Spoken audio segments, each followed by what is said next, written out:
Bom dia, tá? Obrigado, eu agradeço aí pela gentileza e a generosidade de me convidar para participar desse teu espaço, Antropologia da Praxis. Parece que é muito interessante o trabalho que você tem desenvolvido aí de refletir sobre a produção do conhecimento antropológico nos dias de hoje e espero poder fazer uma conversa agradável aí contigo.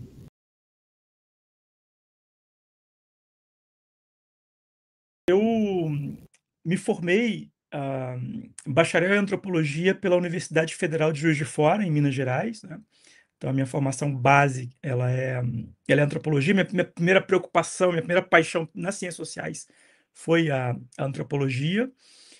E na sequência eu acabei fazendo pós-graduação, mestrado, doutorado na área da sociologia. Então, tem essa circulo aí nesses dois campos, né, das ciências sociais.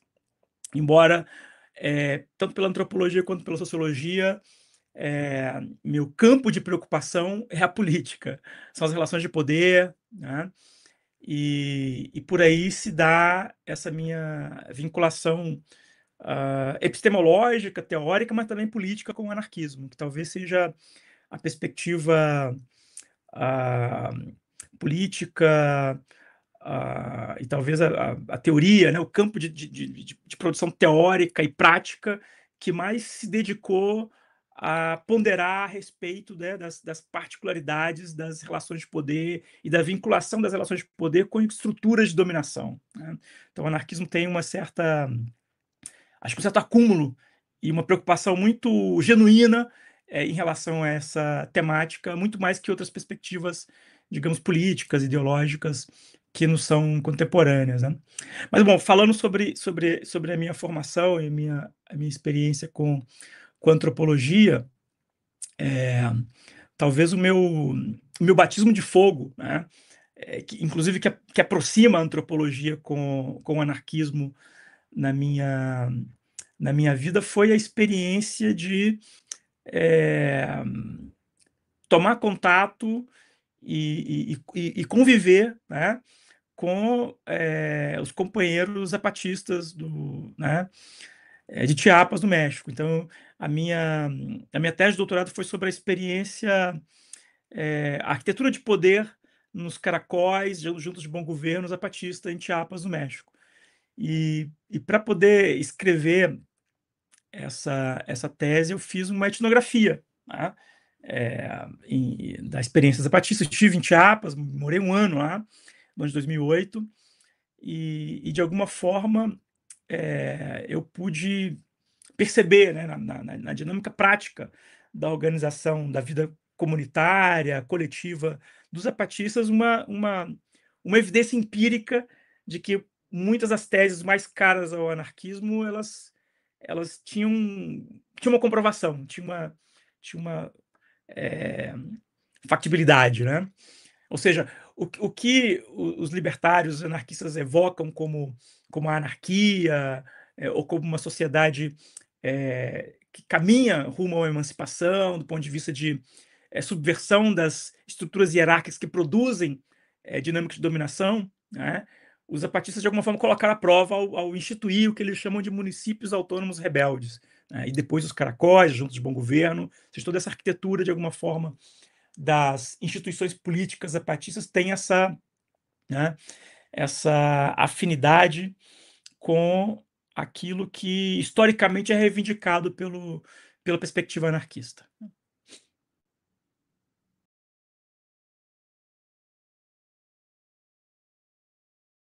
Eles dizem, não somos marxistas, anarquistas, somos zapatistas, né? Ou seja, eles têm uma eles fazem questão, né, de delimitar que o tipo de elaboração prática e política que eles estão experimentando tem a ver com a experiência singular, né, do movimento que eles ajudaram a criar no México, né? Entretanto, é inegável que há influências, né, tanto do marxismo quanto do anarquismo, né, na genealogia do zapatismo, ou seja, o Zapata, o Ricardo Flores Magón, ou seja, eles estão muito próximos. O Magón está vinculado ao repertório de experiências anarquistas do século XX, né? Ou seja, a Revolução Mexicana tem um passado anarquista, um vetor anarquista muito importante que a tornou possível como um movimento de massas agrarista, né, que interpelasse, inclusive a própria ideia do Zapata, né, a terra é de quem a trabalha, de uma reforma agrária que não é uma reforma, é uma revolução agrária, né, e que não reconhece, né, eh, não é nem a titularidade, né, mas a possibilidade de possuir a terra se a possessão da terra não está vinculada com o exercício direto, né, de trabalhar, de viver nela, né. Então, acho que tem essa genealogia anarquista e libertária da Revolução Mexicana que conecta zapatismo com o anarquismo, mas sem sombra de dúvidas, não há uma intenção, né, nem minha nem dos zapatistas de se posicionarem enquanto tal, enquanto anarquistas, mas o que eu quero, retomar é que, do ponto de vista prático, né, do conteúdo, né, do projeto de emancipação, né, o que nós encontramos em Chiapas é aquilo que os anarquistas, do ponto de vista político, ideológico, aspiram, né, como um projeto emancipatório. Isso eu não tenho a menor dúvida, né? E claro, até outra coisa importante dizer, há muitas experiências populares, né? Obviamente muita coisa no campo do movimento indígena e camponês, mas para além disso também, que independente de se reivindicar ou não, se autonomear como anarquista ou como marxista, apresentam elementos, apresentam, digamos, condições que apontam para uma forma de organização política, popular, que se manifesta, enfim, pautados pelos laços de colaboração, de horizontalidade, por dinâmicas de autogestão que sinalizam, né, para o que nós, mais ou menos, poderíamos denominar como uma aposta, um projeto, de tipo anarquista, né. Mas é isso, não há uma intenção de enquadrar as experiências, mas entender que as experiências, elas podem ser pensadas a partir de um conjunto de, digamos, conceitos, de teorias e que são afins a essa herança, esse legado anarquista, né.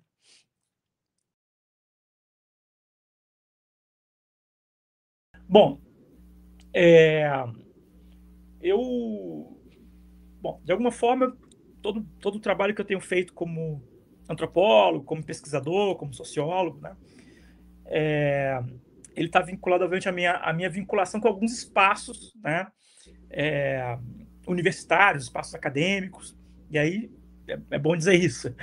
Eu sou professor e pesquisador da Universidade Federal da Fronteira Sul, aqui no estado do Rio Grande do Sul e de Santa Catarina, ou seja, eu trabalho no campus Erechim e no campus Chapecó, né, embora resida atualmente na cidade de Chapecó. E há outros dois espaços que são muito importantes que me vinculam com essa, digamos, agenda de pesquisa que eu chamaria de, né, a busca de uma compreensão mais refinada a respeito dos fenômenos de auto-organização social no mundo popular. Né? Basicamente, é esse meu horizonte, né, de trabalho como investigador, como pesquisador. E aí, os outros dois espaços que retroalimentam e que, digamos, abrem espaços de colaboração, de interlocução com outros pesquisadores da América Latina e de outras partes do mundo, de um lado, é o Conselho Latino-Americano de Ciências Sociais, né, onde eu participo com um grupo de pesquisadores da região da América Latina, chamado Grupo de Trabalho Anticapitalismos e Sociabilidades Emergentes, que já aí, então, temos gente de, sei lá, de Cuba, eh, Argentina, México, Colômbia, né, Brasil, enfim, outros países mais que são pesquisadores e pesquisadoras dos movimentos sociais e que estão preocupados com essa agenda da auto-organização que na nossa região recebe o nome de autonomia, né, os movimentos autonômicos ou autonomistas. Então, tem uma parte da minha pesquisa e da minha reflexão que está vinculada com esse espaço coletivo, e uma outra parte que acabou desaguando num espaço recente, que foi fundado no âmbito da União Mundial de Antropologia, que é a Comissão Científica de Antropologia Anarquista e Estudos da Autonomia, né.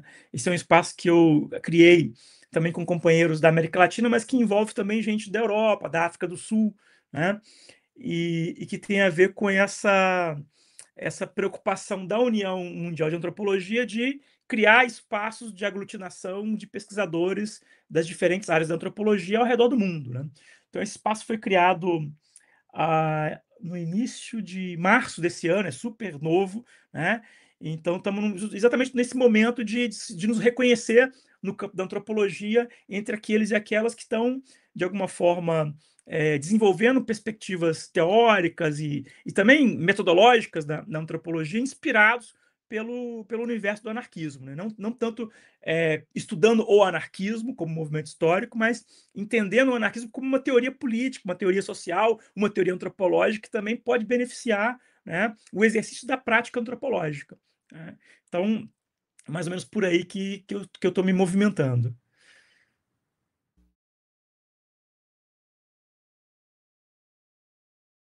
E eu diria até que, embora há uma certa visão idealizada da antropologia e que você remete aos manuais e aos espaços formadores que eh, sobreestimam, né, essa dimensão etnográfica do contato do antropólogo com um grupo específico para poder, inclusive, né, realizar o batismo, né? Um antropólogo é aquele que tem um grupo de pesquisa específico, um grupo pesquisado, né? A gente vê um grupo de pesquisados, né, característicos com quais ele se identifica, sei lá, o Chavante, né, ou eu com os zapatistas, né? E que isso que cria, inclusive, a identidade profissional, né? Eu acho que é um erro essa vinculação exclusiva, embora seja um elemento muito distintivo da nossa disciplina, né, do nosso campo, né, o trabalho de campo, né, a ideia de que nós produzimos conhecimento a partir de contato direto, né, com um grupo humano com características, né, particulares. Eu não tenho dúvida que isso é super relevante e constitutivo da nossa disciplina, porém a antropologia é muito mais que isso, né, e a antropologia contemporânea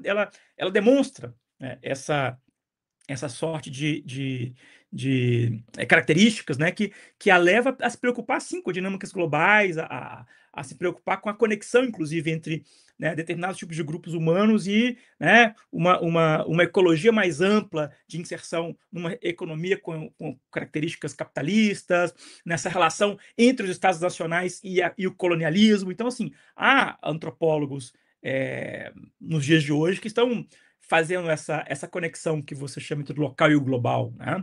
Eu acho que isso está é até uma tendência, talvez, né, nessas antropologias contemporâneas, o que alguns chamam de antropologias do mundo, né?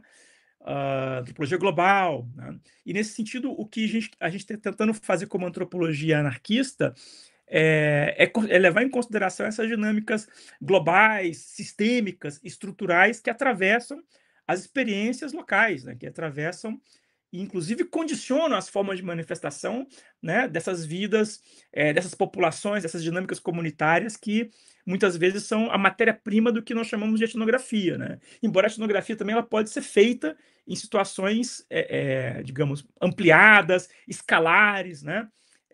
Há toda uma preocupação, inclusive, de alguns antropólogos com a antropologia dos objetos em movimento, que também é muito interessante, né? Que estuda clandestinidade, né? Que estuda fluxo migratório. Então, acho que há digamos, um terreno, né, muito fértil de produção do conhecimento antropológico, que inclusive se beneficia daquilo que nós chamamos de inter ou transdisciplinaridade, ou seja, a antropologia também não está mais vinculada apenas à antropologia como, né, como um campo fechado e auto suficiente, né? A antropologia ela acaba se convertendo, ou ela tem um potencial de se converter num espaço transdisciplinar onde, né, outras áreas das ciências humanas e das ciências naturais, inclusive, podem contribuir, podem mobilizar de recursos que são elaborados no campo, no interior do seu campo disciplinar, para além, né, do seu próprio campo, para pensar questões que são urgentes, sei lá, a mudança climática,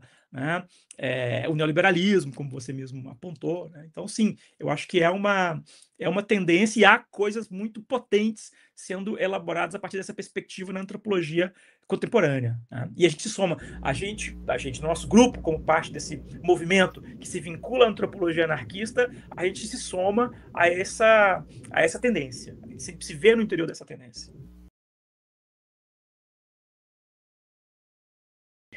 Bom, é importante, vamos pensar em dois campos aqui, né? De um lado, eu acho que a gente pode nomear como movimento anarquista histórico, aquele movimento que nasce no seio da Internacional, da Associação Internacional dos Trabalhadores, a AIT, né, e que tem a ver com o movimento operário. Então, o anarquismo é um socialismo, né, e como tal ele se desenvolve ao longo do século XIX, século XX, né, e vai nos legados de autores canônicos, a Proudhon, Malatesta, Kropotkin, né, Emma Goldman, né, que são todos, isso é muito importante dizer, né, que são todos intelectuais vinculados ao mundo do trabalho.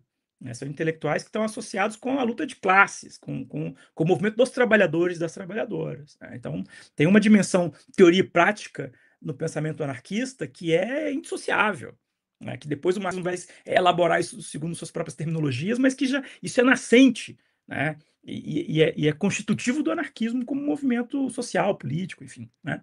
Então, existe esse anarquismo que entra em declínio, de alguma forma, com a emergência dos primeiros estados de intenção socialista, com a Revolução Russa, com a Revolução Chinesa, enfim, a disseminação do socialismo de Estado ao longo do século XX, né, e que passa, digamos, para o campo da contracultura. Depois vai ser identificado aí a partir do movimento hippie, do movimento punk, né, depois do movimento antiglobalização, e reaparece depois com o ocaso do mundo soviético, do mundo autoritário, enfim, do totalitarismo, como alguns vão chamar, né, e aí o anarquismo recobra, digamos, a sua herança e reaparece no mundo contemporâneo. Isso por um lado. Por outro lado, existe, digamos, um conjunto de experiências históricas que estão para além do anarquismo, inclusive que são anteriores, são contemporâneas e são posteriores ao anarquismo como movimento que teve, digamos, o seu momento glorioso aí durante o período do anarcossindicalismo, né, do início do século XX, é, que está associado com experiências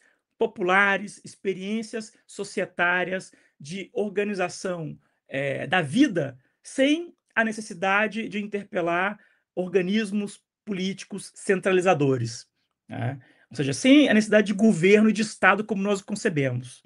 Né? Isso não são experiências do passado, né? Embora toda digamos, a matéria-prima da antropologia em estudar os chamados povos primitivos, né, significou, né, do ponto de vista teórico e etnográfico, né, entender dinâmicas sociais, políticas, culturais em sociedades que não tinham Estado nem governo. Né? Agora, não quer dizer que elas não tinham formas de organização política, né, de chefaturas, outros nomes que se podem, né, mobilizar, inclusive nomes que são etnocêntricos. Né? Muitas vezes a palavra chefe ela é carregada de um conjunto de predisposições que se atribui à divisão social do trabalho nessas comunidades, que não necessariamente correspondem àquilo que nós entendemos como chefe nas sociedades capitalistas, modernas e ocidentais. Mas, enfim, o Pierre Classes talvez foi o mais emblemático desses teóricos que tentou pensar, né, a filosofia da chefia indígena para além do que nós entendemos como chefatura no sentido corrente, como relação de mando-obediência. Né? E, bom, tudo para dizer que a maior parte da humanidade, durante a maior parte do tempo, inclusive nos dias de hoje, né, viveu para além do Estado como um organismo produtor da ordem social. Né? Um organismo indispensável, o Estado e o governo, né? Como organismos indispensáveis para a produção da ordem social. Então, para mim, isso é um axioma antropológico dizer isso. Né? Bom, então temos essas duas questões. Aí você me interpela sobre a extrema-direita, sobre esse movimento contemporâneo, inclusive de reivindicação de uma parcela da extrema-direita, de uma nomenclatura que historicamente estava vinculada ao movimento anarquista, que é a palavra, a expressão libertário.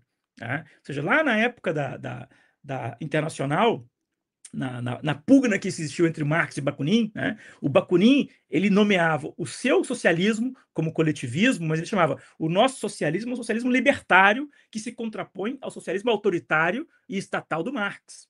Né? Então a palavra libertário, ela obviamente ela é anterior a essa mobilização que o Bakunin faz, né, no século XIX, ela é anterior a isso, mas ela atravessa o século XIX, ela atravessa o século XX e ela se torna uma identidade do movimento anarquista. Ou seja, o movimento anarquista espanhol, com a Revolução Espanhola, dizia: não, somos socialistas libertários ou comunistas libertários. Né?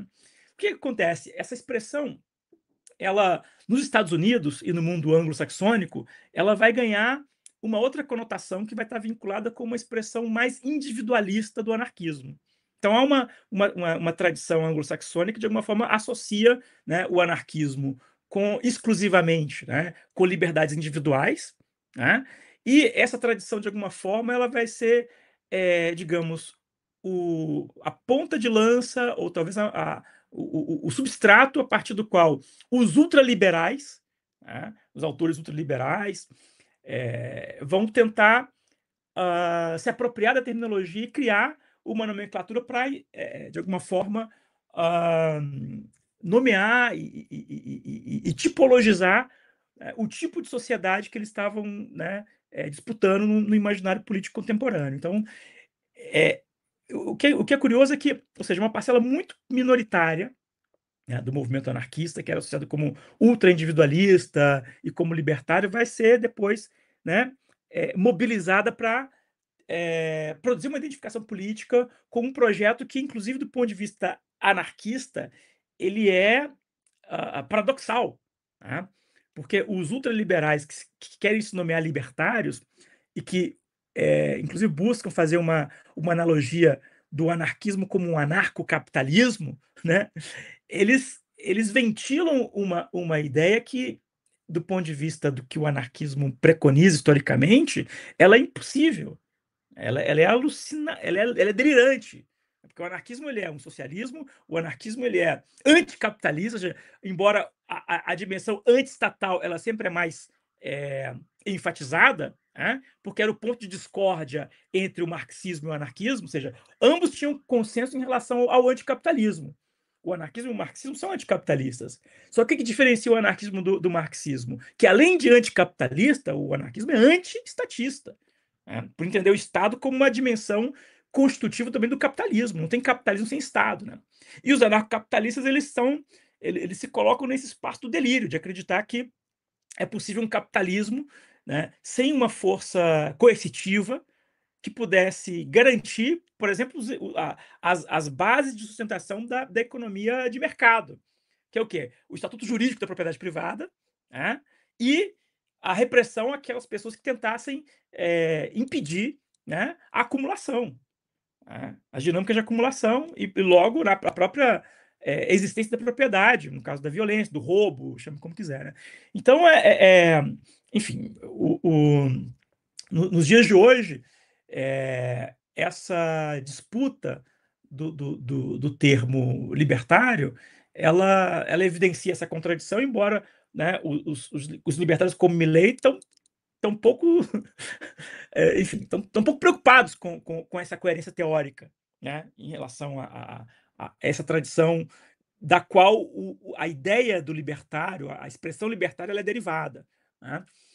Mas até do ponto de vista isso, das experiências, né, históricas e tal, é muito curioso, porque havia digamos, toda uma literatura e todo um conjunto de experiências que se deram ao longo de várias partes do mundo, ou seja, América Latina, Europa, Ásia, África, né, que reivindicam nessa matriz anarquista a expressão libertária contra expressões minoritárias, ultra-individualistas, que depois vão alimentar essa expressão delirante, ANCAP, anarcocapitalista, como a dimensão libertária, né, que se contrapõe à dimensão estatista da política contemporânea. Aliás, isso é uma outra questão também muito empobrecedora, né? Você reduzir, né, o diagrama da política, o diagrama ideológico da política, entre, né, a disputa entre dois princípios normativos que um está ancorado no mercado, o outro está ancorado no Estado. Então, ser de esquerda é defender mais Estado, né, e ser de direita é defender mais mercado. E de um lado está a igualdade e de outro lado está a liberdade. Ou seja, isso é uma antinomia estúpida. Né? E por isso que é importante, outra vez, revisitar o anarquismo, porque o anarquismo, como perspectiva política moderna, talvez foi a única que tentou articular, né, essa antinomia de forma mais generosa, ou seja, liberdade e igualdade. Né? Pensar isso como uma antinomia que ela não se anula, né, mas ela se complementa. Por isso, socialismo libertário, inclusive. Né? Mas, por outro lado, também é isso, ou seja, o público, né, e o privado, né, o mercado e o Estado, pensá-los em outros termos. Né? O público não tem que ser o estatal, né? O comunitário é público. Né? E o privado não tem que ser mercantil. Né? Você pode ter um privado não mercantilizado. Né? E, de alguma forma, eu acho que o anarquismo oferece recursos simbólicos para pensar para além dessa antinomia. Tem um diagnóstico que eu não sei até que ponto, né, você compartilharia, mas me parece que a extrema-direita ela foi muito hábil em poder atribuir sentido para um conjunto de insatisfações populares que estão associadas, né, ao mundo da política, ao mundo do Estado, né?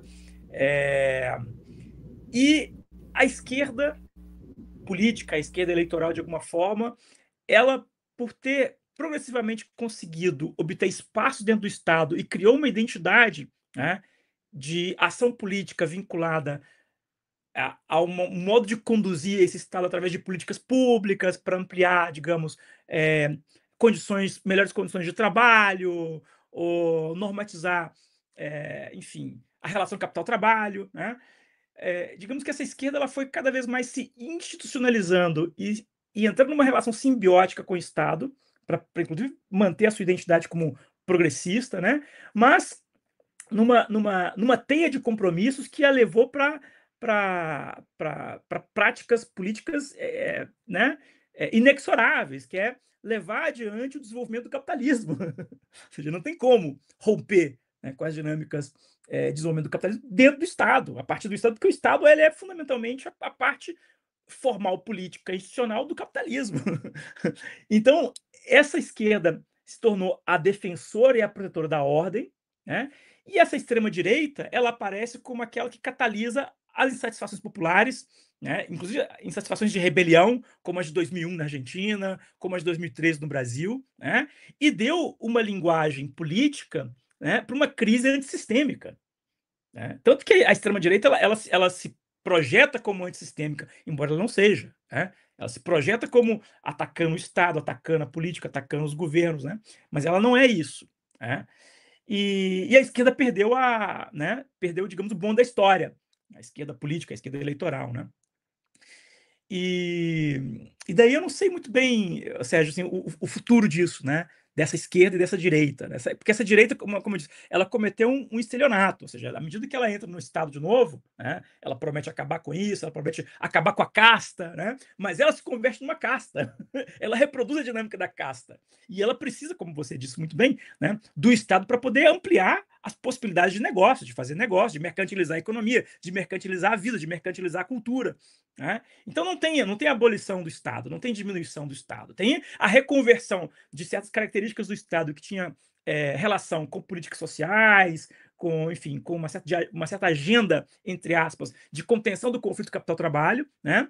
Para uma outra agenda, que é uma agenda da repressão, que é uma agenda da ampliação da pobreza, uma agenda da internalização da lógica neoliberal como parte do conjunto de valores que vão sustentar a nova sociedade, que é o que está acontecendo, né? O neoliberalismo está virando uma sociabilidade, está virando uma ontologia, né? E as pessoas estão aceitando, não, é isso, pobreza é isso, a meritocracia é parte da nossa condição como ser humano, que vença o melhor, o último que sair que apague a luz, né? Então, é um processo de condução da barbárie como eto civilizatório.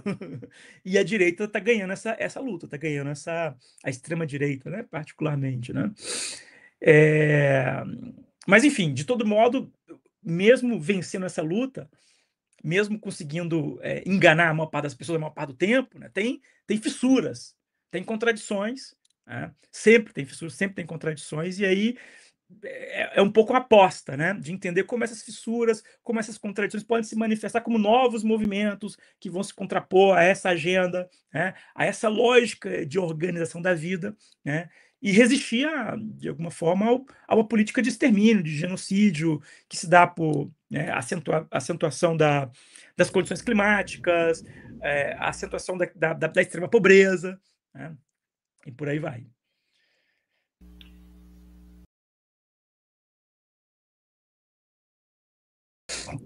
Então, o Alebrijes, ele nasce de uma experiência que eu e a Gaia Macaran, que é uma professora da Universidade Autônoma Nacional do México, a UNAM, que nós tivemos de compartilhar durante 2 anos, né, um curso compartilhado, um curso, né, comum, um seminário de pesquisa sobre pensamento político libertário, né, anarquista.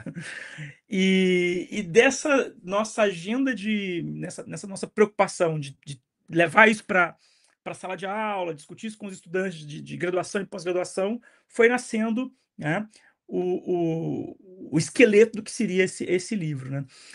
Então, eu diria que o Alebrijes ele tenta, eh, primeiro, né, ressituar o anarquismo, né, como parte do legado político histórico dos movimentos sociais latino-americanos, né. Então entender que o a que existe, né, uma tradição de luta anarquista na nossa região, na América Latina, né. Segundo, pensar que o anarquismo também ele é uma teoria política, uma teoria social, uma teoria antropológica, né, e que nesse sentido ele também pode permitir ajustar as lentes para identificar aquilo que nos mobiliza como pesquisadores e como ativistas, né, que também é uma condição que eu e a Gaia compartilhamos, né, de ao mesmo tempo que estamos na universidade, na academia, também estamos acompanhando os movimentos sociais, no mundo sindical, enfim, no mundo dos movimentos comunitários e tal. E essa lente ela nos permite entender essa essas o que a gente chama de dinâmicas de auto-organização social no mundo popular, né. Ou seja, pensar os movimentos, né, a partir das suas próprias coordenadas de vida e de luta, né. E aí a gente lançou mão de uma metáfora, de uma analogia, de uma criação do mundo popular mexicano, que é o alebrije, né, que é uma figura produto do artesanato, né, popular mexicano, ou seja, uma criatura zoomórfica, né, que foi inventada por um artesão, um cartoneiro do México, do mercado La Merced nos anos 30. O cara foi inclusive amigo depois do Diego Rivera, da Frida, desse universo de artistas mexicanos que são muito conhecidos. Mas ele, enfim, ele teve um momento da vida que ele teve uma febre, ele adoeceu, teve uma febre muito alta, ficou dias em coma, e durante o coma ele teve alucinações, teve sonhos, e um dos sonhos foi esse, onde ele estava numa situação perseguido por animais que eram multiformes, que era uma mescla de vários bichos, né? E ele conseguiu fugir. No momento eles aparecem novamente e começam a zumbir no ouvido dele. Alebrije, alebrije, alebrije. Ele acorda e tem essa imagem fresca. Ele começa a esculpir, né, na madeira os bichinhos. Então são animais, tem cabeça de cachorro, com asa de águia, com perna de pato, enfim, por aí vai, nas mais distintas combinações possíveis, né? E por que a gente lançou mão dessa metáfora do Alebrije? Porque quando a gente tenta situar o anarquismo como experiência histórica e como perspectiva política e teórica, a gente sente como se estivéssemos falando de coisas fantásticas, né? É como, né, há um autor espanhol que uma vez ele falou isso, tematizar o anarquismo ou mobilizar o anarquismo como perspectiva é como estar naqueles mapas do período das grandes navegações, né, onde o mundo ele tinha assim, uma parte coberta pela racionalidade, então ele estava desenhado e tal, e outra parte do mundo ele era zonas cinzentas, zonas escuras que eram habitadas por dragões, sereias, monstros marinhos, né? Então o anarquismo está ali junto com os monstros marinhos, com as sereias, são coisas, né, mitológicas, são coisas absurdas, são coisas que não têm sentido, né? Então, esse deslocamento do anarquismo como teoria, como experiência do mundo moderno, que é, na leitura que eu e a Gaia fazemos, até um afastamento intencional por parte, de um lado, do liberalismo e por parte do outro, de setores do marxismo que se converteriam em ideologias do Estado, né? Esse afastamento ele tem uma função política, uma função de silenciamento, uma função de ocultamento, né, de uma parte da história das classes populares, né, e de uma parte da história das lutas revolucionárias do século XIX e do século XX. Então a ideia foi essa, de trazer o Alebrije e dizer, peraí, então vamos pegar o anarquismo como Alebrije, né, e tentar reconstituir parte da sua história, do seu legado, e conectar isso com lutas do passado e lutas do presente, né? Embora, claro, é um trabalho muito mais historiográfico, né, de alguma forma, é um trabalho que se nutre muito da a antropologia, ela é essencial para poder levar a cabo esse projeto, né, porque, em grande medida, a gente tenta fazer uma dissociação que não é invenção nossa, né, entre a anarquia e o anarquismo, né, isso está já em algumas reflexões do nosso campo, né, que tenta pensar o anarquismo como o movimento histórico dos trabalhadores que lutam pelo socialismo libertário, tá, e a anarquia como, de um lado, como uma evidência empírica, ou como um conceito que tenta dar inteligibilidade para uma evidência empírica de que há sociedades ao longo da história que dispensaram o Estado, até lutaram contra ele, né, como forma de ordenamento da vida, ou seja, que a ordem social está fundada em dinâmicas de reciprocidade, em dinâmicas de auto-organização que eh, impedem ou dispensam a formação de uma estrutura verticalizada e hierarquizada de controle, né, das relações sociais. Então, entender que isso é parte da dinâmica da vida, que isso existe de forma mais disseminada do que nós poderíamos aceitar. Inclusive, que boa parte do legado, digamos, material da antropologia, que é estudar os povos sem Estado, né? E associando-os como povos primitivos, é uma forma de dizer, não, onde há Estado, há civilização e há progresso. Então, inclusive, desmontando esse princípio normativo, né, que associa Estado e governo com progresso e refinamento civilizatório, né? Então, isso de um lado. E de outro lado, a anarquia também ela é um projeto, ela é um devir. Ela pode ser pensada como um horizonte de uma sociedade sem Estado, uma sociedade sem classe, uma sociedade igualitária, uma sociedade de amplas possibilidades de manifestação da liberdade, do pleno desenvolvimento das faculdades humanas, né? Então, tem essa, essa composição complexa, né? Da anarquia de um lado, do anarquismo de outro. E a anarquia como presente, passado e futuro, né? Como devir, mas também como constatação de uma realidade que é coextensiva com a nossa experiência histórica, né? De povos que vivem e se reproduzem como sociedades, independente da criação, do engendramento de uma macroestrutura de dominação política. Que isso que é o Estado, uma macroestrutura de dominação política. É uma lógica também societária que fundamenta e legitima a existência de uma macroestrutura de dominação política, né? E, bom, então a Lebris é essa confluência entre a anarquia e o anarquismo, né? E essa confluência na América Latina, que ela é observada, por exemplo, na experiência proto-feminista, se quisermos chamar assim, das mulheres que escreveram o jornal La Voz de la Mujer na Argentina, né? Ela é materializada na formação do Partido Liberal Mexicano e da experiência do magonismo durante a Revolução Mexicana de 1910, né?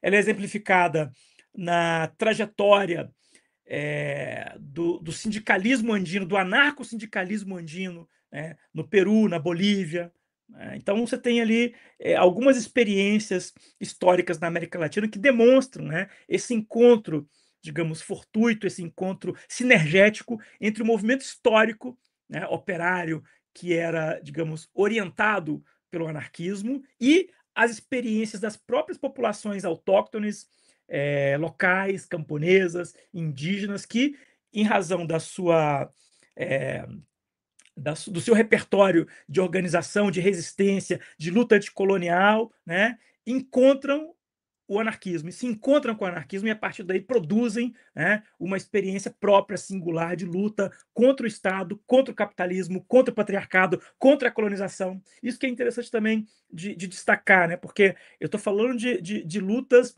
do início do século XX e final do século XIX, né? Ou seja, nos anos 60, 70, o debate anticolonial ele ganhou uma certa visibilidade, graças ao Fanon, né, graças ao Aimé Césaire, né, graças às lutas de descolonização na Índia e os estudos subalternos, mas nós temos um legado, nós temos aqui um conjunto de experiências na América Latina que são anteriores a isso e que já reivindicavam, né, toda uma leitura anticolonial da realidade e que exerciam práticas de organização que eram fundamentadas nessa leitura, que são muito anteriores sem obviamente tirar o prestígio e a importância, né, das reflexões desenvolvidas pelo Fanon, pelos indianos, enfim, pelos africanos, né? Então, é um pouco esse exercício, né, de pensar que há pontos de convergência e de contato entre muitas das agendas de luta contemporâneas, né, com experiências que foram forjadas no contexto das resistências populares na América Latina.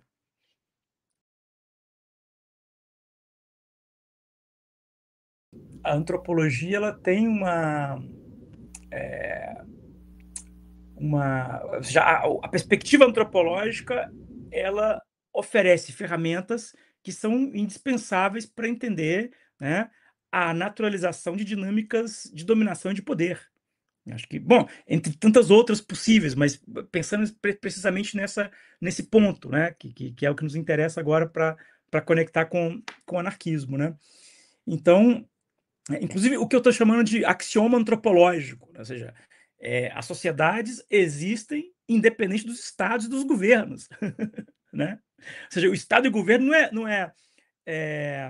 não é uma, como diria o Proudhon. Proudhon tem uma frase interessante. Ele dizia, inclusive se contrapondo aos contratualistas, ele dizia que para a maioria da teoria política do tempo dele, né, o Estado e o governo eles seriam uma espécie do gênero. Não, eles seriam um gênero, né, que poderiam produzir ordem ou desordem. Ou seja, você tem o Estado como gênero e você tem a espécie, né? Aí usando uma taxonomia cientificista, né? Gênero e espécie. Então, o Estado e o governo é o gênero e a espécie é ordem ou desordem. Então, você pode ter ordem com o Estado ou desordem com o Estado. E ele inverte, ele fala, não, a ordem é o gênero. Toda sociedade é uma ordem em si. E essa ordem ela pode ter uma espécie, com Estado ou não Estado.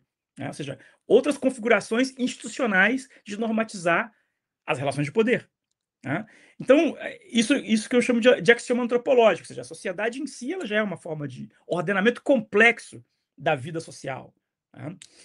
E, e a antropologia, partindo desse primado, ela consegue entender que há uma grande diversidade de possibilidades de organizar a reprodução da vida. Né?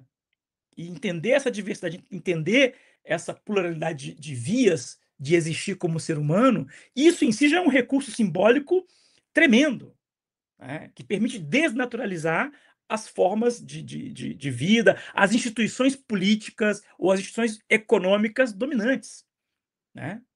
Então, por um lado, isso. Por outro lado, a prática antropológica do que a gente chama de etnografia, né, também é um outro recurso, né, que implica na possibilidade de contato direto com as pessoas envolvidas ou inseridas numa certa relação específica de dominação, de opressão. Né. Agora, falando numa chave de uma antropologia engajada, de uma antropologia militante. Então, eu estou me associando com grupos humanos que estão né, inseridos numa relação estrutural de dominação e exploração. Né? E que recursos essa minha etnografia pode produzir, elaborar num processo de autorreflexão coletiva, ou seja, não só a autorreflexão do antropólogo, que vai, entra em campo, entende e devolve, não, mas uma autorreflexão coletiva, que envolve, né, uma, uma colaboração. E talvez ou seja, fazer da observação participante efetivamente participante, dos dois lados, né, reciprocamente. Né. Inclusive no momento em que essas populações, esses grupos humanos, eles têm condição também de interpelar o antropólogo, né, como um agente externo que está ali, né, com uma agenda própria, né, não só para extrair dados e publicar livros, mas também para poder devolver alguma coisa e, claro, e se deixar afetar. Eu acho que aí tem uma outra dimensão muito interessante da etnografia lida numa chave anarquista, né, que ou seja, além do esforço de coprodução do conhecimento, de coprodução de uma compreensão da realidade, uma reflexão sobre uma realidade, né? Também o movimento inverso, que eu chamaria de indianização do antropólogo, ou seja, o antropólogo também ele é afetado, né, pela realidade com a qual ele entra em interlocução, e isso o transforma politicamente. Né? Então é um movimento de enriquecimento, que pode ser um movimento de enriquecimento recíproco. Né? Então eu tendo a encarar o conhecimento antropológico e a prática etnográfica, né? Ou melhor, a perspectiva e a atitude antropológica e a prática etnográfica como recursos que são muito potentes numa agenda, numa visão cuja intencionalidade é a transformação social. Né? Num movimento de conexão né, de interpelação, de colaboração com setores subalternos, visando a superação de certas configurações sociais, econômicas, políticas que reproduzem dominação e exploração, né.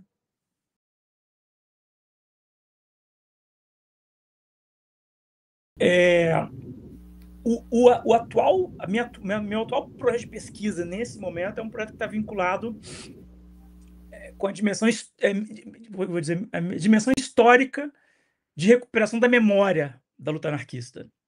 Tá? Então, eu estou estudando, nesse exato momento, estou desenvolvendo um trabalho sobre a participação anarquista na Revolução Cubana, né, que é um tema delicado e polêmico, pelo grau de fetichização que a Revolução Cubana, né, ela engendra no imaginário da esquerda latino-americana e mundial. Né? Então, é um trabalho muito sensível, e eu não sei bem como que ele vai ser lido, como ele vai ser recepcionado, mas enfim. O que isso tem a ver com a minha prática? Isso tem a ver com a minha prática política como um Como vai ser militante. lido por esquerda e por direita, né? Hã?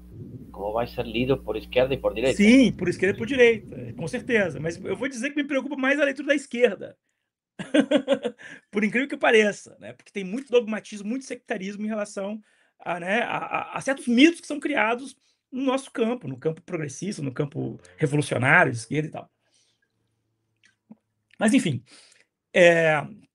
isso se relaciona com o meu campo de militância, de ativista, porque eu estou interessado em recuperar, né, de alguma forma, a potência histórica que o socialismo como um projeto de sociedade, ele ele possuía no seio da classe trabalhadora. Então me interessa que voltemos a falar em socialismo, né. E para isso eu preciso entender que há uma variante de possibilidades de entender o socialismo e algumas que foram, né, ocultadas, que foram, né, vilipendiadas da história. Então tem digamos, uma intenção política em recuperar certas memórias para poder, fertilizar o nosso imaginário, voltar a tornar fértil o nosso imaginário político, né, em pensar em algumas chaves, né. E a chave do socialismo para mim ela é relevante. Então aí tem uma tradição anarquista do socialismo que talvez pudesse ser não a resposta para o que a gente está vivendo, mas pode ser a inspiração para a gente encontrar respostas, né. É nesse sentido, né.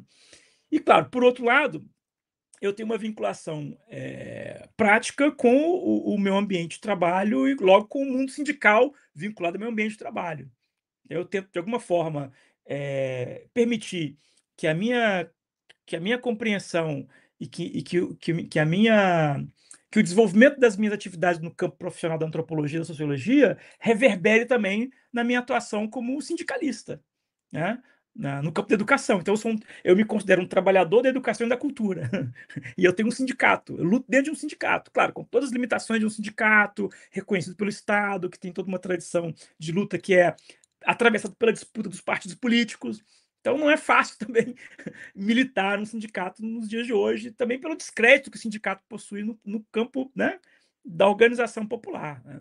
Mas essa ponte é que eu tento fazer nesse momento, né, de reabilitar ideias que foram, ocultadas para poder fertilizar ou incentivar um reavivamento do nosso imaginário político, no sentido do socialismo, no sentido mais amplo possível do socialismo, né, para a gente poder reinventar e encontrar nossos caminhos, né, e ao mesmo tempo fazer com que isso possa reverberar no terreno prático da luta sindical onde eu estou inserido como trabalhador da educação, né. Muito obrigado mesmo pela tua participação e que seja a primeira, mas não a última das nossas conversas.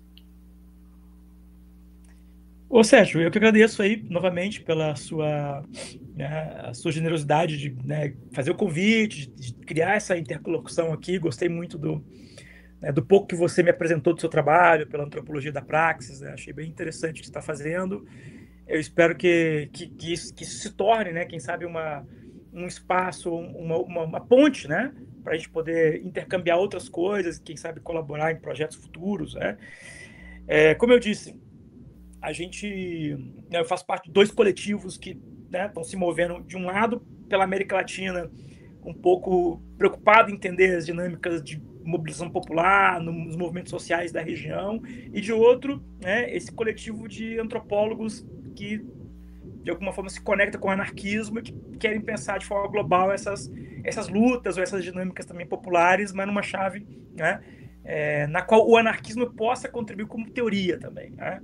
E não só não um tema de pesquisa, mas ser uma teoria, né, que permita entender a auto-organização, a autonomia e tudo isso. Então também sinta-se convidado assim, a participar desses espaços, na medida que você achar que podem ser frutíferos para a tua atuação, como pesquisador, como profissional, enfim, como quiser. Mas é isso. E agradecer pela gentileza de estar conversando comigo nessa manhã de segunda-feira. Muito obrigado mais uma vez pela participação, pelo convite e vamos mantendo contato, sim.